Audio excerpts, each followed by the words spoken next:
पिछले एपिसोड में सिंघू ने चियान हान से कहा था कि मैं जेलिंग कॉन्टिनेंट में तुम्हारे साथ में ग्रैंड वेडिंग करूंगा, लेकिन इस पर चियान हान ने कहा था कि मैं तो केवल तुमसे मिलना चाहती थी। इसके बाद अगले सीन में हम देखते हैं कि जेलिंग कॉन्टिनेंट में बहुत सारे डिमन आ गए थे और इसीलिए वे वहां पर अटैक करना भी शुरू कर देते हैं। लेकिन तभी हम देखते हैं कि सिंघू के स्टूडेंट इनका सामना करने के लिए रेडी हो गए थे और वे तुरंत ही इनके ऊपर अटैक करके इनको मारने लगते हैं। तभी एक लड़की कहने लगती है कि अगर हमारे मास्टर यहाँ पर होते तो फिर ये डिमन क्लैन वाले हमारा कुछ भी नहीं कर पाते और हमारे मास्टर ने अब तक तो इनको मार भी दिया होता। तभी एक लड़का कहने लगता है कि हमें तो अपने मास्टर के बारे में कुछ भी नहीं पता और इसीलिए पता नहीं कि वे वहाँ पर कैसे होंगे। तब इस पर सियावो इनसे कहता है कि तुम्हें इसके बारे में चिंता करने की जरूरत नहीं है, क्योंकि मुझे अपने मास्टर के ऊपर पूरा यकीन है, इसीलिए तुम तो निर्वाणा लेवल के बारे में बात करना ही बंद कर दो, क्योंकि अब तक वे मार्शल एम्पर के रियल में भी बहुत ही आसानी से पहुंच गए होंगे। लेकिन तभी एक लड़का कहने लगता है कि अभी केवल निर्वाणा लेवल में ब्रेक थ्रू करने के लिए कई डेकेड लग जाते हैं, इसीलिए अगर मार्शल एम्पर रियल के बारे में बात किया जाए तो अभी तो केवल इसे स्टार्ट करने में 100 साल लग जाते हैं।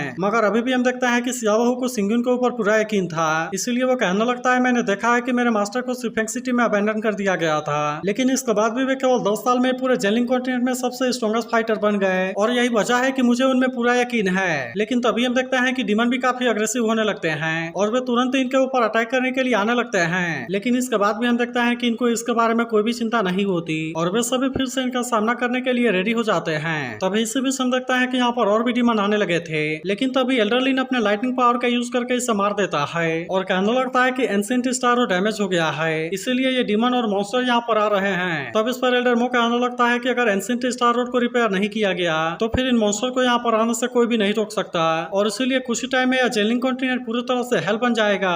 लेकिन इस पर एल्डर लिन कहता है कि यह चीज इतनी भी आसान नहीं है, क्योंकि लीजेंड के अनुसार केवल हेवनली एम्परर इसे रिपेयर कर सकता है। तभी इसे भी समझ सकता है कि यहाँ पर और भी बहुत सारे डिमन आने लगे थे, इसीलिए अब एल्डर लिन भी इनका सामना करने के लिए रेडी हो गया था और वो तुरंत ही अपने लाइटिंग पावर का यूज करके इनको मारने लगता है। वहीं हम देखते हैं कि एल्डर मो भी इनका सामना करने के लिए रेडी हो गया था और इसीलिए वो तुरंत ही अपने हैमर वाले पावर को एक्टिवेट कर लेता है। तभी इसी भी हम देखते हैं कि वुजिंग भी अपने आर्मी के साथ में यहाँ पर आ गया था और इसीलिए वो अपने सोल्जर से कहता है कि तुम भी इनका सामना करने के लिए रेडी हो जाओ। मगर तभी अचानक से हम देखता है कि यहाँ पर कोई पावर जनरेट होने लगती है, इसीलिए वुजिंग भी इस पावर के सामने ज्यादा कुछ नहीं कर पाता और फिर वो इसके अटैक से इंजर्ड होकर नीचे गिर जाता है। लेकिन तभी उससे पता चलता है कि जेलिंग कॉन्टिनेंट का डिफेंस टूट गया है और इसीलिए इसके बारे में जानकर वो काफी परेशान हो जाता है। वहीं उधर सियाचिंग कहने लगती है कि अचानक से डेविल ने सभी सिटी के ऊपर अटैक कर दिया और इसीलिए कहीं ऐसा तो नहीं कि चियान हान वापस आ गई। तभी हम देखते हैं कि यान भी यहाँ के डिफेंस को टूटते हुए देख काफी हैरान होती है और वो कहने लगते हैं कि जेलिंग कॉन्टिनेंट में कोई मार्शल एम्परर से भी ज्यादा पावरफुल कैसा हो सकता है। वहीं हम देखते हैं कि एल्डरलिन यहाँ पर आ रहे डेविल का सामना करने में लगा हुआ था, जहाँ पर हम देखते हैं कि डेविल भी लगातार इसके ऊपर अटैक करने की कोशिश कर रहे थे,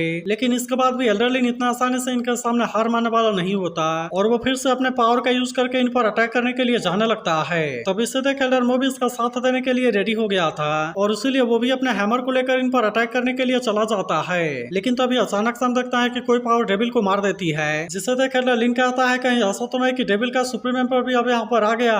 तब इससे देख एल्डर मो भी इस बात से काफी परेशान हो गया था और वो कहने लगता है कि सुप्रीम एम्पर के सामने तो कोई भी कुछ नहीं कर पाएगा और इसीलिए इनको ऐसा लगने लगता है कि वे इनके सामने सर्वाइव नहीं कर सकते। लेकिन इसके बाद भी हम देखते हैं कि एल्डर लिन इतना आसानी से हार मानने वाला नहीं होता और इसीलिए वो एल्डर मो से कहता है कि क्या तुम्हें डर लग रहा है। लेकिन हम देखते हैं कि एल्डर मो को भी किसी बात का कोई डर नहीं होता और वो कहने लगता है कि मैंने तो हजारों साल जी लिया है, इसीलिए मुझे अपने लाइफ और डेथ के बारे में कोई भी चिंता नहीं है। लेकिन क्या इसके बाद भी तुम्हें लगता है कि मुझे किसी बात का डर होगा। मगर हम देखते हैं कि एल्डर मो बाकी लोगों को खतरे में नहीं डालना चाहता था, इसीलिए वो इनसे कहता है कि तुम्हें हमें फॉलो करने की जरूरत नहीं है। लेकिन हम देखते हैं कि सियाचिंग इसके बात मानने के लिए रेडी नहीं होती और वो कहती है कि हमने अपने मास्टर से जेलिंग कॉन्टिनेंट को प्रोटेक्ट करने का प्रॉमिस किया था, इसीलिए हम भी इतने आसानी से हार नहीं मानेंगे। तब यह सुनकर एल्डर लिन कहता है अगर ऐसा तो तुम भी इसके लिए रेडी हो जाओ, क्योंकि अब हम सभी एक साथ में मिलकर फाइट करेंगे और चलो हम भी देखते हैं कि आखिरकार ये सुप्रीम एम्पर कितना ज्यादा पावरफुल है। अब इतनी बात कहने के बाद हम देखता है कि वो अपने पावर का यूज करने के लिए रेडी हो गया था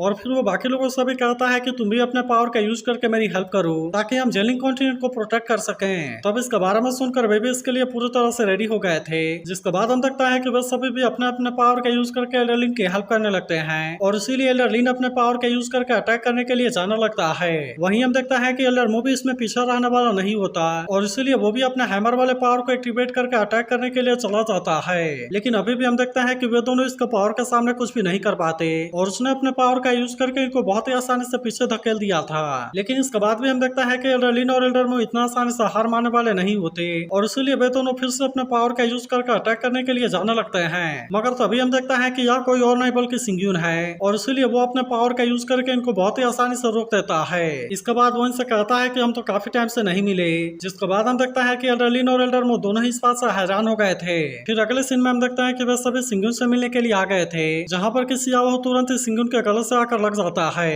तब इसे देख सिंग्यून कहता है कि तुम तो वांजियन पवेलियन के स्वॉर्ड मास्टर हो, लेकिन इसके बाद भी तुम इतने सेंटिमेंटल क्यों हो गए? जिसके बाद सियाओ कहता है कि मुझे आपके सामने रोने में कोई भी शर्मिंदगी नहीं है। तभी हम देखते हैं कि वे सभी से ग्रीट करने लगते हैं, जिस पर सिंग्यून कहता है कि तुम सभी तो निर्वाणा रिल में पहुंच गए हो और इसीलिए ऐसा लगता है कि तुमने कभी भी आलस नहीं किया। लेकिन तभी हम देखते हैं कि सिंग्यून के पेरेंट्स भी यहाँ पर आ जाते हैं, जो कि आज इसे यहाँ पर देख काफी खुश हो गए थे। तब इसे देख सिंग्यून भी अपने मदर को गले से लगा लेता है और कहता है कि मैंने आपको इतने टाइम से चिंता में डाल दिया था। जिसके बाद उसकी मदर कहती है कि तुम्हारे बालों का कलर तो चेंज हो गया है और इसीलिए ऐसा लगता है कि तुमने काफी सफर किया होगा। लेकिन इस पर सिंग्यून अपने मदर से कहता है कि आप इसके बारे में परेशान ना होइए। तभी सिंग्यून का फादर उसे कहते हैं कि अच्छा हुआ कि तुम वापस आ गए। लेकिन तभी इसी बीच हम देखता है कि वो भी अब यहाँ पर आ गई थी, जो कि सिंग्यून को तुरंत ही अपने बाहों में भर लेती है और फिर उससे कहते हैं कि मैंने आपको बहुत मिस किया।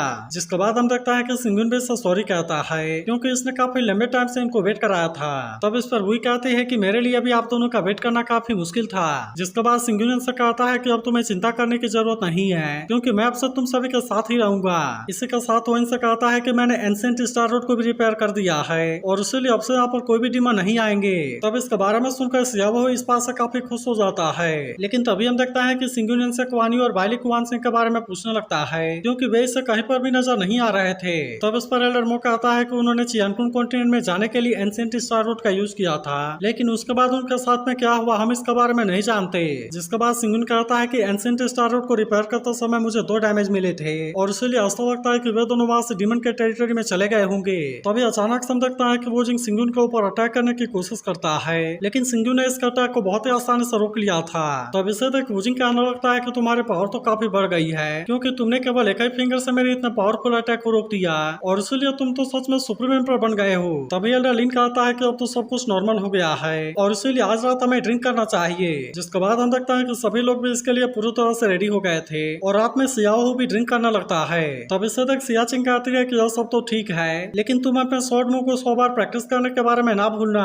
वहीं सिंग्यून के मदर कहने लगती है कि सिंग्यून पता नहीं वहाँ पर कैसा हालात से होकर गुजरा है, क्योंकि पहले से वो काफी दुबला पतला हो गया है। लेकिन तभी वही कहती है कि अब आपको उनके बारे में चिंता करने की जरूरत नहीं है, क्योंकि अब खुद मैं उनका ख्याल रखूंगी। तभी हम देखता है कि सिंग्यून भी चियानहान के साथ में यहाँ पर आ जाता है। यह देख सियाचिंग कहती है कि जैसे हर कोई मिस करता था, फाइनली अब वो यहाँ पर आ गया है, लेकिन आखिरकार अब कोई भी इसके बारे में बात क्यों नहीं कर रहा। जिसके बाद एक लड़की कहती है कि अगर मैं उसे दूर से भी देख लूं तो यह चीज भी मेरे लिए काफी है। लेकिन तभी हम देखता है कि वुजिंग भी नशे के हालत में यहाँ पर आ गया था और वो सिंग्यून से कहता है कि मैं तुम्हारे साथ में फाइट करना चाहता हूँ, ताकि मैं भी देख सकूं कि आखिरकार सुप्रीम एम्पर कितना पावरफुल है। लेकिन यह सुनते ही एल्डरमो और एल्डरलिन उसे यहाँ से लेकर चले जाते हैं और कहता है कि तुम अभी अपने ड्रिंक के ऊपर ध्यान दो। इसके बाद अगले सीन में हम देखता है कि सिंग्यून चियानहान के साथ में बैठा हुआ था, जहाँ पर वो कहने लगती है कि मैंने इसके बारे में उम्मीद नहीं किया था कि तुम्हें इस जर्नी में इतना सब कुछ सहना होगा। तब इस पर सिंग्यून कहता है कि इंसानियत इस समय क्राइसिस में है, लेकिन इसके बाद भी मैं उनको छोड़कर चला आया। तब इस पर चियानहान कहते हैं कि तुमने पहले ही काफी कुछ किया है और इसीलिए अब तुम्हें आराम करने की जरूरत है। तब इस पर सिंग्यून उससे पूछता है कि सच में तुम्हें लगता है कि मैंने काफी कुछ किया है। जिसके बाद चियानहान कहती है कि अब यहाँ पर हमें तुम्हारी काफी जरूरत है और वो भी काफी टाइम से तुम्हारा वेट कर रही है। तब इस पर सिंग्यून कहता है कि अब तुम इसके बारे में चिंता ना करो। तभी अचानक से हम देखता है कि सिंग्यून को कोई आवाज सुनाई देती है, जिसकी वजह से वो काफी परेशान हो जाता है।